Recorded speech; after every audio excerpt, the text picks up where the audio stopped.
चंदनपुर नाम के एक छोटे से नगर में गोपाल नाम का एक बहुत ही कारीगर युवक रहता था। वह लकड़ी के बेहद सुंदर खिलौने बनाता था।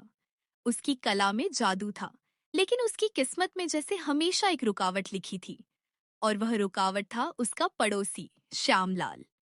गोपाल जो भी नया खिलौना बनाता, श्यामलाल अगले ही दिन वैसा ही घटिया खिलौना बनाकर अपनी दुकान पर सजा लेता।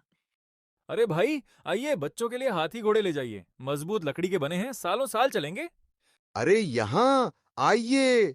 वो हाथी घोड़े आपको यहाँ आधे दाम में मिलेंगे। बिल्कुल वैसा ही रंग, वैसा ही रूप। आइए, आइए। लोग सस्ता देखकर श्यामलाल की दुकान की तरफ भाग जाते। घटिया लकड़ी होने के कारण वे खिलौने जल्दी टूट जाते, लेकिन तब तक श्यामलाल मुनाफा कमा चुका होता था। गोपाल का व्यापार पूरी तरह ठप हो गया था। एक दिन गोपाल निराश होकर घर लौटा। राधा, अब मुझसे यह सब नहीं सहा जाता। आज मैंने नई तरह की रंग बिरंगी गुड़िया बनाई थी। श्यामलाल ने कल ही उसकी नकल करके बाजार में आधी कीमत पर उतार दी। मैं क्या करूं? क्या इस नगर को छोड़कर कहीं और चला जाऊं? निराश मत होइए जी। अंधी नकल करने वाला कभी अपना भला नहीं कर सकता। आप एक काम कीजिए, कल से बाजार जाना बंद कर दीजिए। घर के पीछे वाले गोदाम को पूरी तरह से बंद कर दीजिए। हम वहां अंदर ही अंदर कुछ नया काम करेंगे। मैं उस श्यामलाल का ऐसा इलाज करूंगी कि वह जिंदगी भर नकल करना भूल जाएगा। अगले दिन से गोपाल ने बाजार जाना बंद कर दिया और घर के पीछे वाले बड़े कमरे में छुप कर काम करने लगा। वह शहर से असली और महंगे चंदन की लकड़ियां लाया था और उनकी बेहद सुंदर और कीमती मूर्तियां बना रहा था। उधर बाजार में जब 2 दिन तक गोपाल नहीं दिखा, तो श्यामलाल के पेट में चूहे कूदने लगे। चंपा, ये गोपाल 2 दिन से दुकान पर क्यों नहीं आ रहा? जरूर वह कोई नया और बड़ा धंधा शुरू करने की सोच रहा है। तू एक काम कर, उसके घर जा और राधा से मीठी मीठी बातें करके पता लगा कि अंदर खिचड़ी क्या पक रही है। चंपा तुरंत मिठाई का एक डिब्बा लेकर राधा के पास पहुंच गई। अरे राधा बहन, कैसी हो? 2 दिन से गोपाल भैया बाजार में नहीं दिखे तो मैं घबरा गई। सब ठीक तो है ना? सुना है पीछे गोदाम में कोई बड़ा काम चल रहा है। अरे चंपा बहन, तुम्हें क्या बताऊं? शहर के एक बहुत बड़े व्यापारी ने हमें एक बड़ा ठेका दिया है। हम लोग तो अब लखपति बनने वाले हैं। पर तुम किसी को बताना मत। अरे, ऐसा कौन सा ठेका मिल गया? मुझे बताओ ना, मैं किसी से नहीं कहूंगी। दरअसल उस व्यापारी की कोई विदेशी कंपनी है। उन्हें किसी दवा के लिए जंगली चूहों की जरूरत है।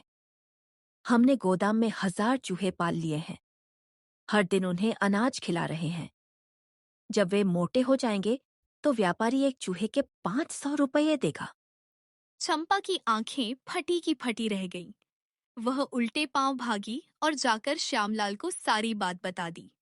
श्यामलाल ने जैसे ही यह सुना, उसके मन में लालच का बम फूट पड़ा। 500 रुपये का एक चूहा, और मैं यहाँ लकड़ियां छील रहा हूँ।